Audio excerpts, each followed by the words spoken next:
গণমাধ্যমের স্বাধীনতা বিরোধী সব কালাকানুন বাতিল সহ ৩ দফা দাবিতে সমাবেশ করেছে বাংলাদেশ ফেডারেল সাংবাদিক ইউনিয়ন ও ঢাকা সাংবাদিক ইউনিয়ন। বৃহস্পতিবার জাতীয় প্রেস ক্লাবের সামনে এই সমাবেশ অনুষ্ঠিত হয়। এ সময় বিএনপির ভাইস চেয়ারম্যান শামসুজ্জামান দুদু বলেন, সাংবাদিক দম্পতি সাগর রুনির হত্যার তদন্ত দ্রুত শেষ করতে হবে।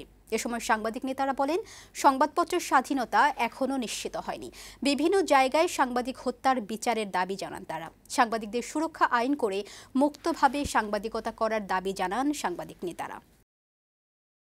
সাংবাদিকদের মতো অপরাধী আছে, ফেসিবাদের দালাল আছে, দালালি করেছে, ছাত্রদের রক্ত, শিশুদের রক্ত জোড়ানোর সাথে কিছু কিছু সাংবাদিক জড়িত আছে। অস্বীকার করার জোরে রাষ্ট্রকে ফেসিবাদী রাষ্ট্রে নেওয়ার জন্য হাসিনাকে যারা কুপ্রবাসে এই সাংবাদিক আছে, আমরা তাদের বিচার চাই।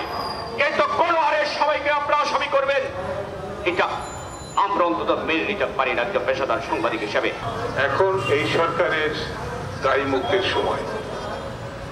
যদি তারা এই দায় কাঁধ থেকে নামাতে চায়, জাতির কাঁধ থেকে নামাতে চায়, তাহলে সাগর রুনির হত্যার বিচারের প্রাথমিক স্তর সেটি পরিষ্কার করা দরকার।